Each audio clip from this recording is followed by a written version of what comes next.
This is the Truth from Ruth Radio Hour, Episode 3. Hello, Miss Ruth. Hello, Joe. Good to see you again. Spring is here. Are you glad that there's some at least change of scenery? Absolutely. Minor change of scenery. Wonderful time of year, spring. Yeah, I love it because, well, not only can I see my lawn again, but, doesn't it just have a different smell to the air? You feel different. It's a little brighter later, which always gives you, I think, a little smile on your brain, doesn't Certainly it? does, yes. Absolutely. Last 2 episodes of the Truth from Ruth Radio Hour, we have talked about a couple of different topics, but one of the things that Ruth really does focus on in her work is real estate, okay? It's Rowe Realty, auctions and appraisals at digginfordeals.com.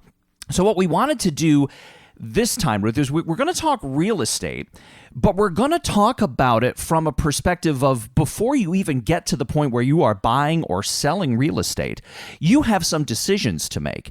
And it's a very important decision when it comes to choosing the right realtor. So we're going to take this entire episode to really unpack your perspectives on this and to really help people who are in a process of having to make that big decision, give them the right tools so that when they go and they interview and they ask the questions, they're going to have the right information when they go and do that. I agree. And that's what I'm here to do, Joe, is to tell the public, give them the information they need to make a good choice. Because I've been there, done that. I've bought and sold real estate all my life. I'm a realtor. I've seen the good and I've seen the bad. So not all real estate agents are created equal. I suppose let's start there. That's a pretty good place. So before you sign a listing contract, here's what you need to know. First of all, the bar in real estate is very low. And anyone can get out of high school, take a few online courses, get a license, sign up with a company, and then they're handling the largest transaction, the largest financial transaction for you've ever had. So, how do you separate the good from the bad? Here's the information you need. First of all, an agent has to have a proven track record. Number one, they need to explain to you, and you need to investigate homes that they've sold.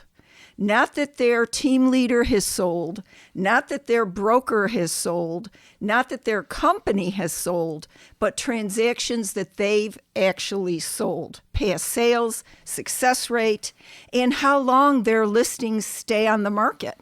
These are questions you need to answer. Now, also, an excellent realtor has market knowledge. They understand the local market inside and out. They can give you pricing trends, neighborhood demand, and they can explain to you competition to position your property strategically. Now, here's the rub. Beware of the agent who comes in and gives you a high value. That agent is just hoping that you'll sign the listing contract so they can go back and put the property on the market for an inappropriate price that may not be correct. They are actually deceiving you. So beware the agent who gives you a really strong market knowledge, competitive market. That's the agent you want to hire. Another item that you need to know, Joe, is negotiating skills. Selling a home is more than just listing it. It's about securing the best possible deal for you, the seller. So strong negotiating skills come into play. An agent will advocate for you. They are your seller's agent. They are the only person in the transaction that is on your side. We've talked about that before, and I just want to take an off-ramp here real quick.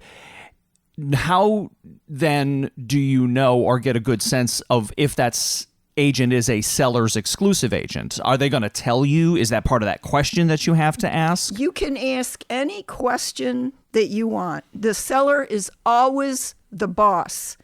And New York State agency law Ask your realtor about your New York State agency law, because it absolutely requires they are on your side 100%, confidential. They don't disclose things that you tell them that would be negative to anyone else.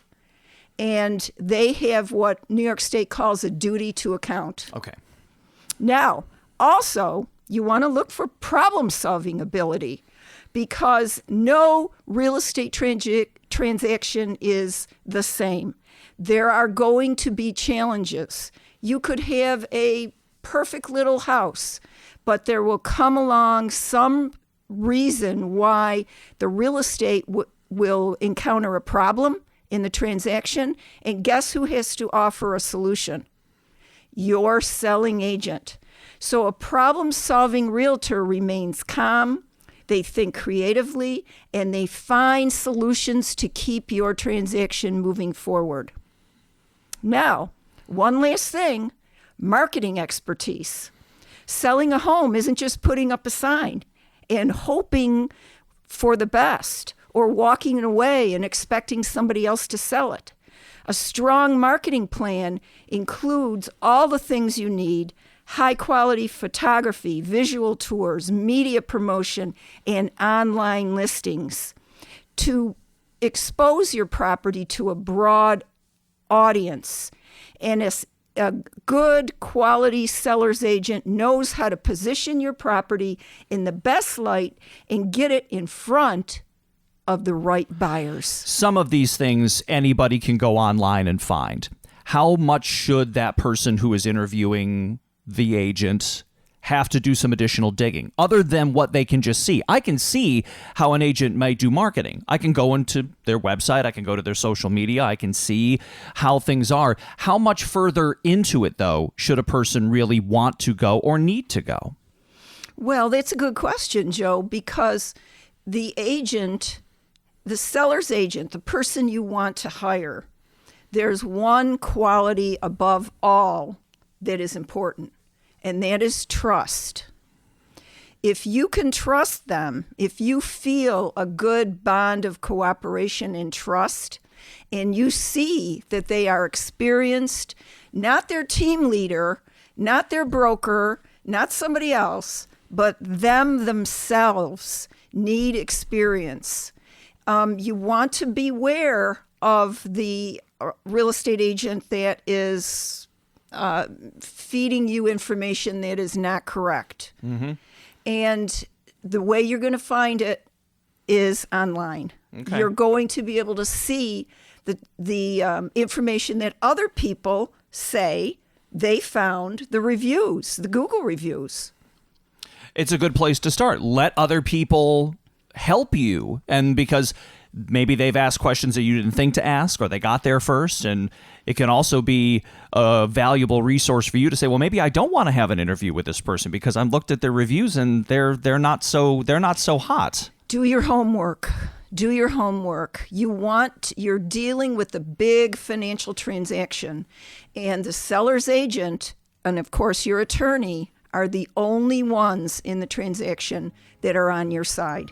Everyone else represents the buyer. Choosing the right realtor. That is what we're talking about in this episode of the Truth from Ruth Radio Hour. Ruth is Ruth Rowe Campbell from Rowe Realty Auctions and Appraisals at diginfordeals.com. When we come back, what separates the good from the bad? That is what we're going to dive into next in detail with Ruth Rowe Campbell on the Truth from Ruth Radio Hour on NewsRadio WHAM 1180.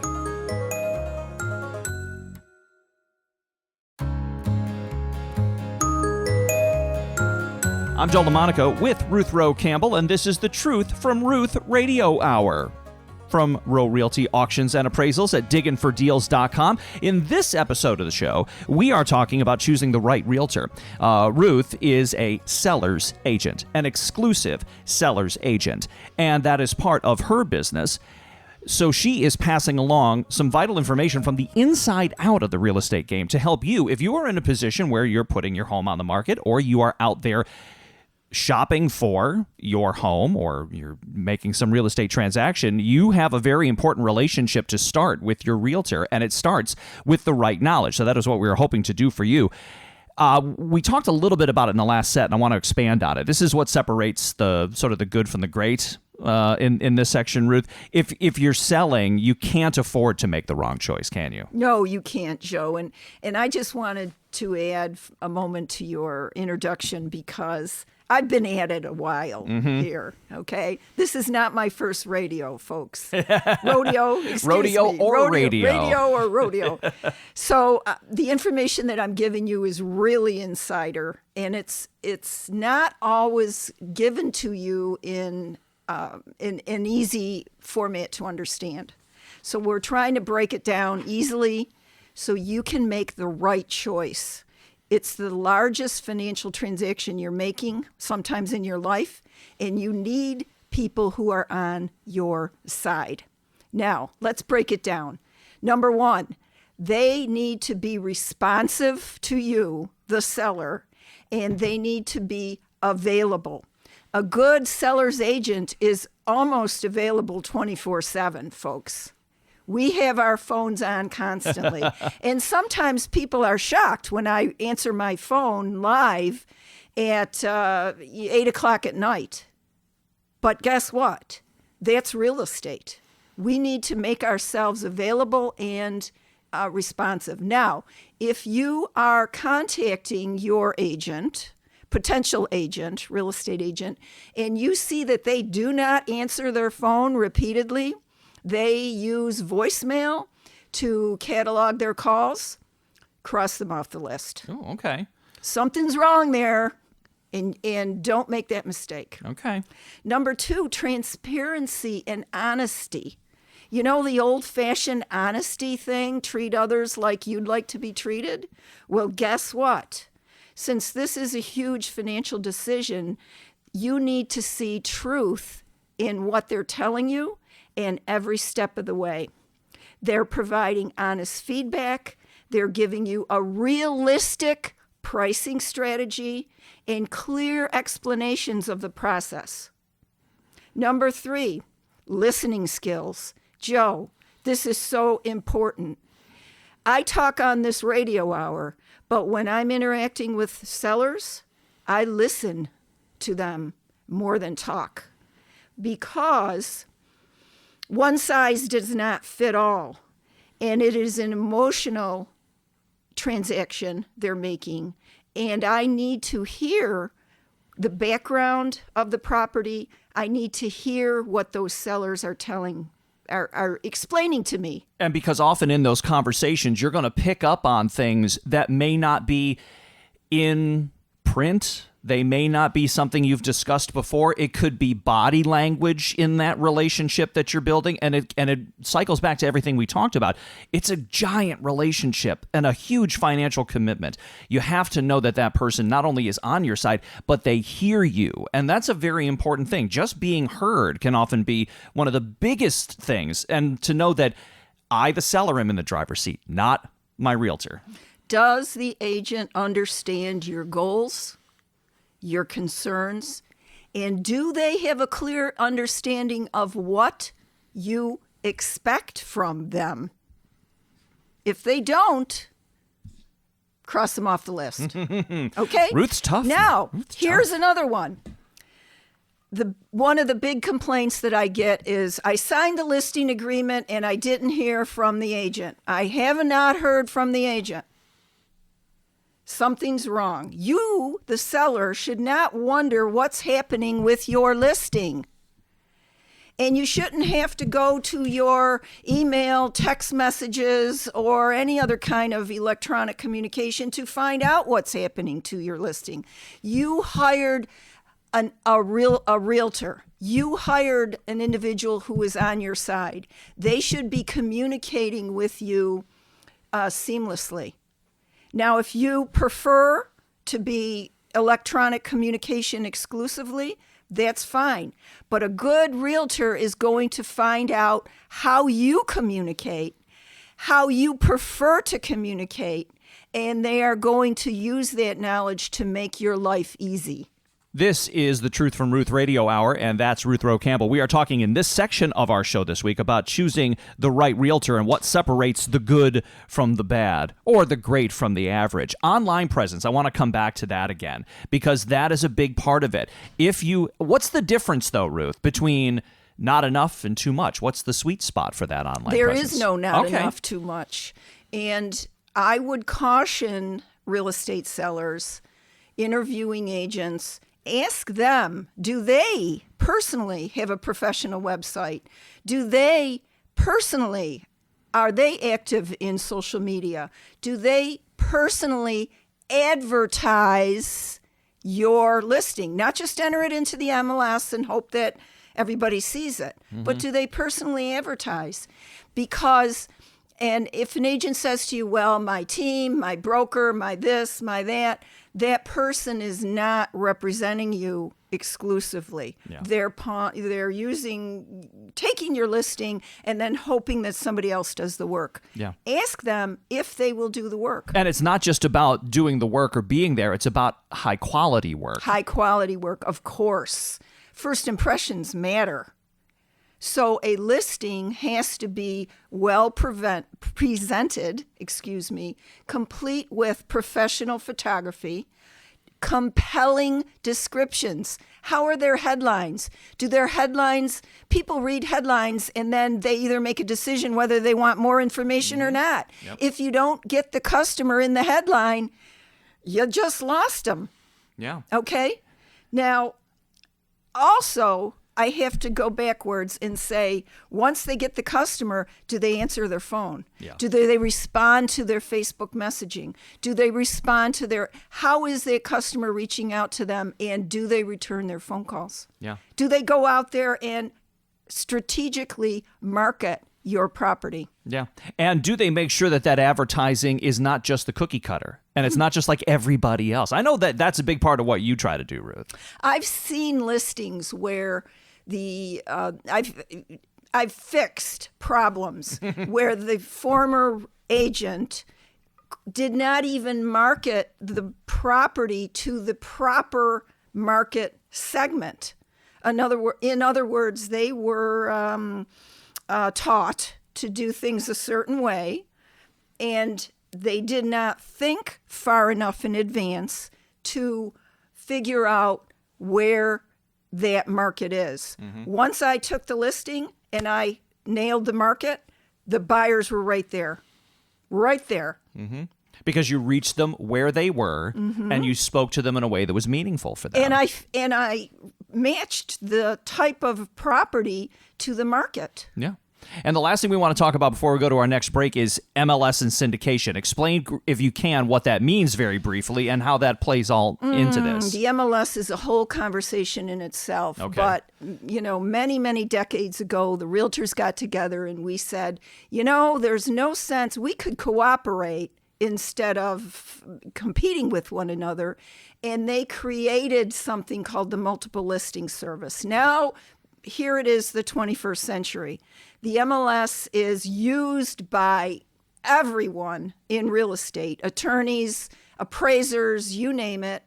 And any information that goes in the MLS is grabbed by the public market, by Zillow, Realtor.com, all the big websites, and that's how listings are presented. Okay.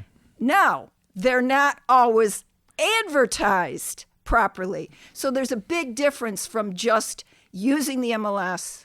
First of all, does your real estate agent use it?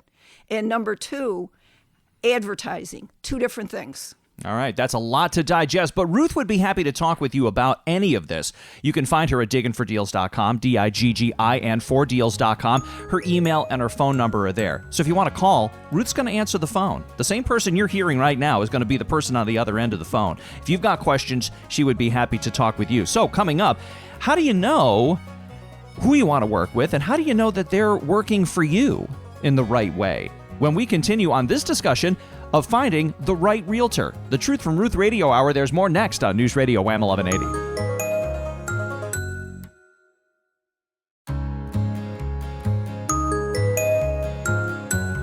I'm Joe LaMonaco along with Ruth Rowe Campbell from digginfordeals.com, Rowe Realty Auctions and Appraisals, and this is the Truth from Ruth Radio Hour. And we are talking in this episode about choosing the right realtor. Ruth is sharing with us her insider knowledge, decades of experience on a lot of sides of the real estate game to help you make the right choice when it comes to starting and building a relationship that is very important. One of the largest financial transactions that you may ever make in your life will be real estate, either purchasing or selling, and you've got to make sure that you've got the right person on your side. Ruth, some agents will put up a sign and wait. We talked about this earlier, okay? Others are getting out there. They're working it. They're marketing, they're negotiating, trying to get their seller the top dollar. Which one do you want working for you? I think I know the answer, but I want you to tell me more about this. Of course, Joe. And it's important to know that those movers and shakers, those good real estate people, they never get paid generally until closing. So if they are not marketing, if they are not negotiating, and if they are not available to you 24/7, almost 24/7, you don't have the right one. Yeah. You need to reanalyze the situation, find the right one that you trust, and move on. Okay. So, networks and connections. Yes. Let's start there. A good realtor has a strong network of connections. Generally, they've been in the business long enough that they have, first of all, have survived in real estate. But second of all, they have a network of other realtors.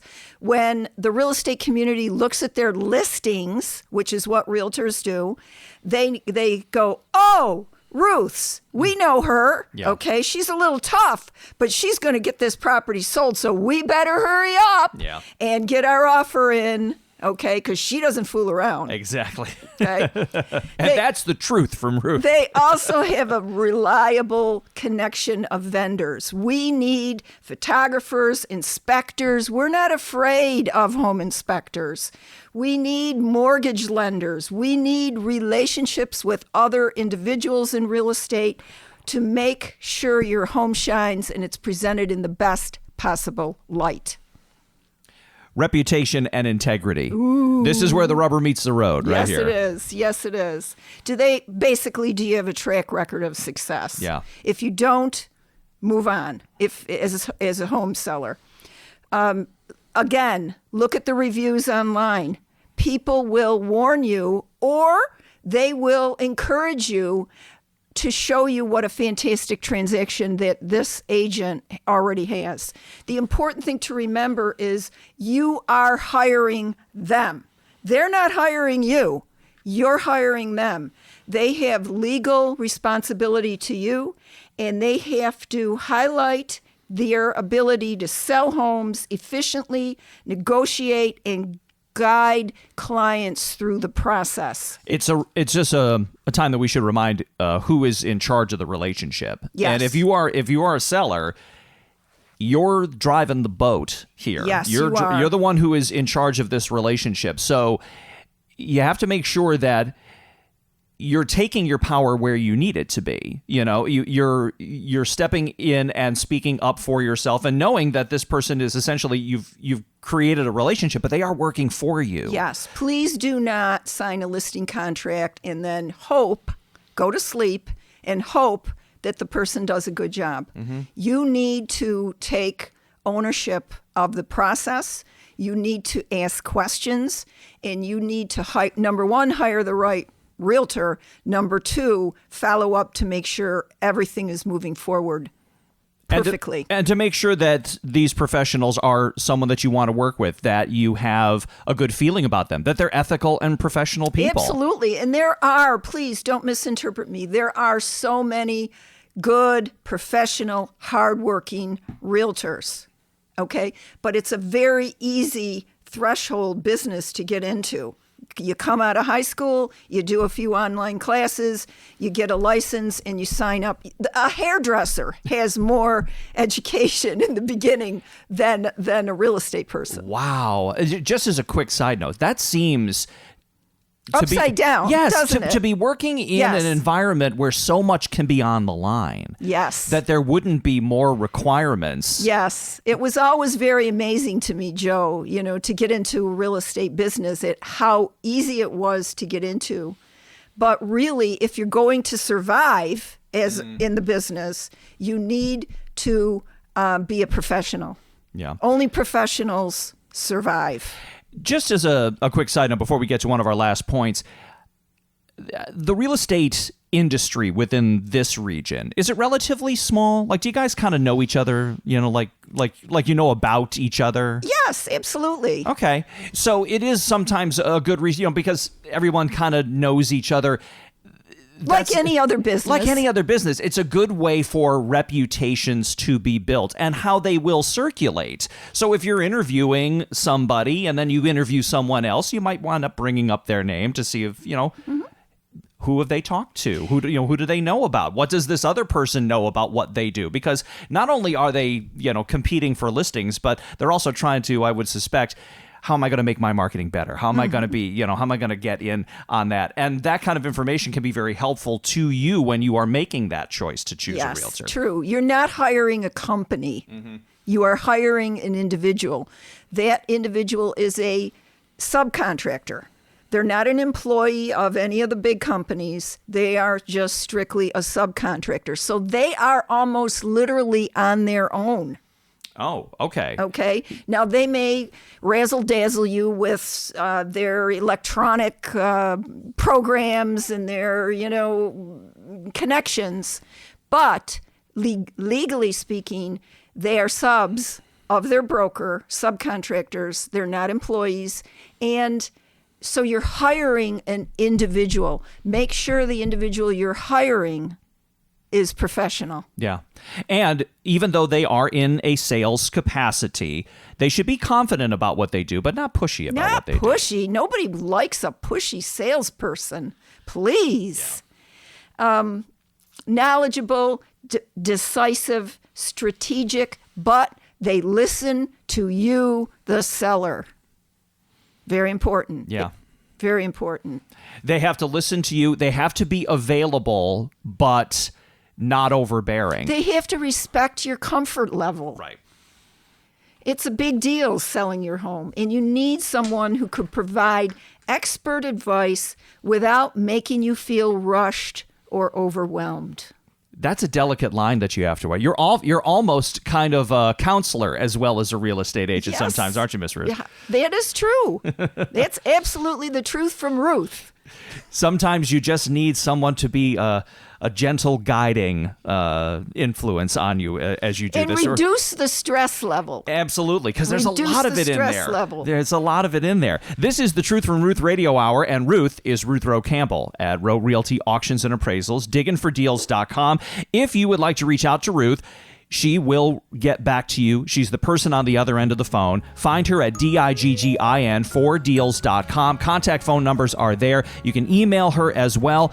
And coming up, when we come back for our final section of the show this time, your home is one of the biggest investments. So why just trust anyone? How are you going to find an agent who's actually going to work for you? We'll talk to Ruth about that when we continue on the Truth from Ruth Radio Hour. Next on News Radio WHAM 1180.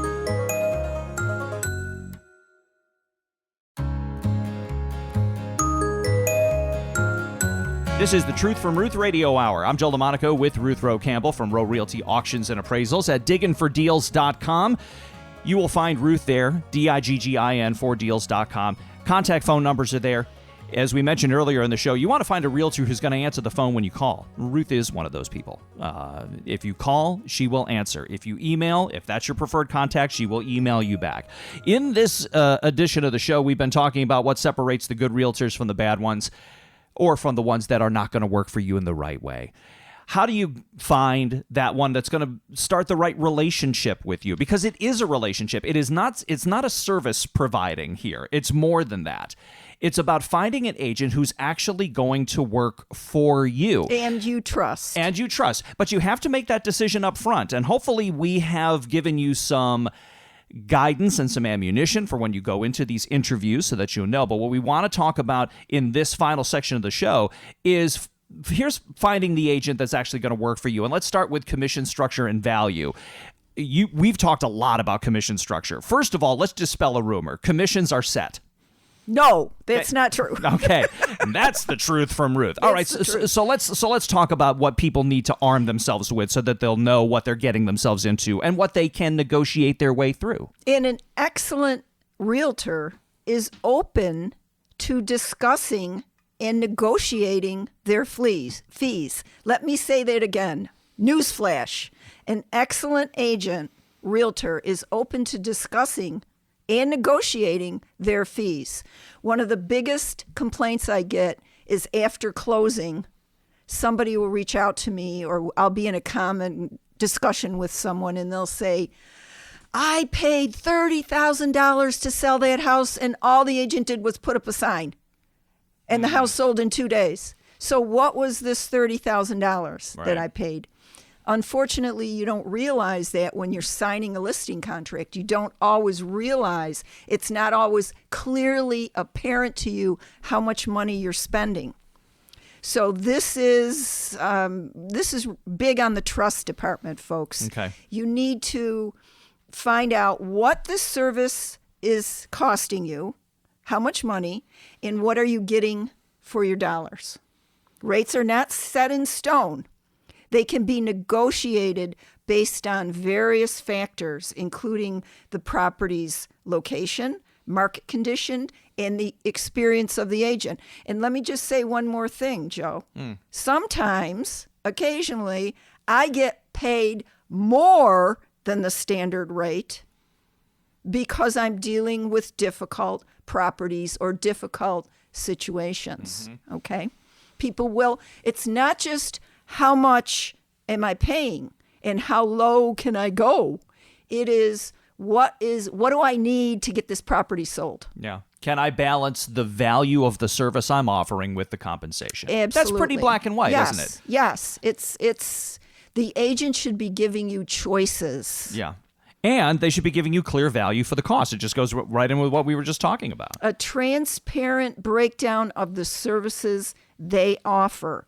What are you getting? Will you be getting professional photography, staging, marketing campaigns, open houses? How long is this property going to be on the market? If it's only going to be on the market 7 days max, we know that there's a huge market out there for your property. Does it justify that $30,000? I don't know. You tell me. But that's the conversation that you have, and that's the negotiation part that you have to happen about getting that clear value, understanding the value, the dollars spent to what you get. And if getting you off the market in 7 days is worth $30,000 as an example, then that's what you sign on the dotted line for.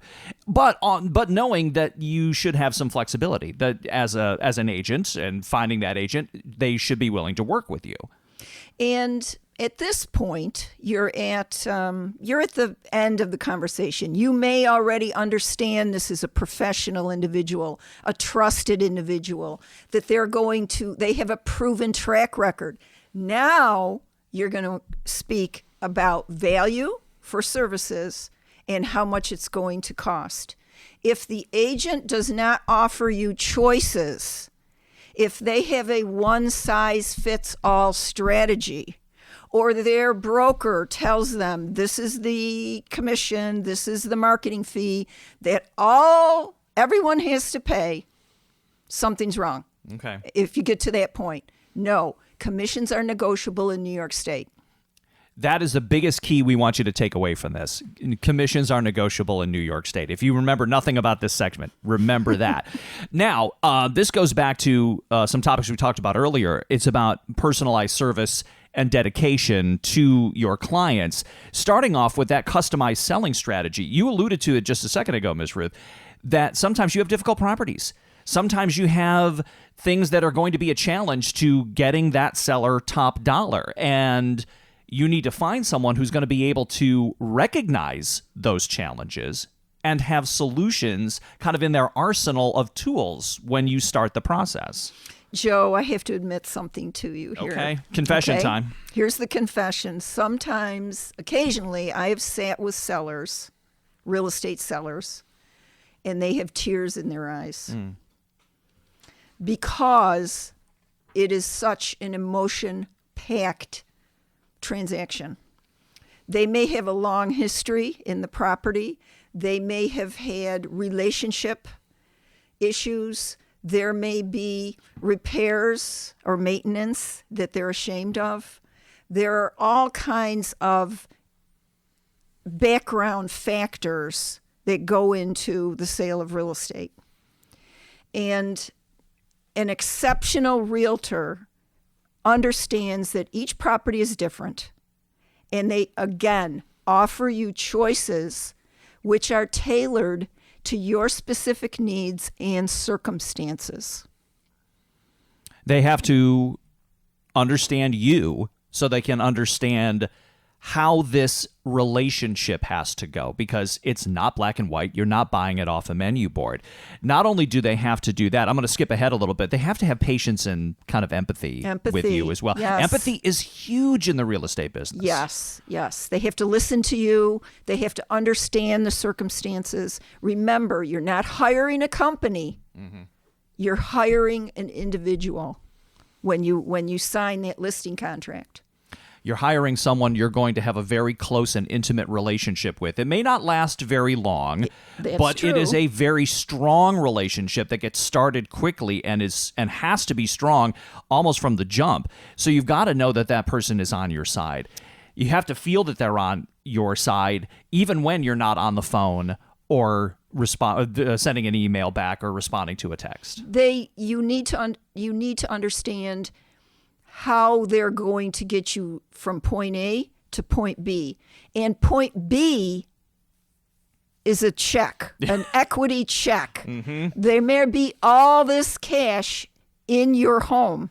How do you get from point A to point B, which is the day the attorney closing the transaction delivers you a check. The largest check you may have ever seen in your life. The largest check you. So you're hiring a person to handle that transaction from point A to point B.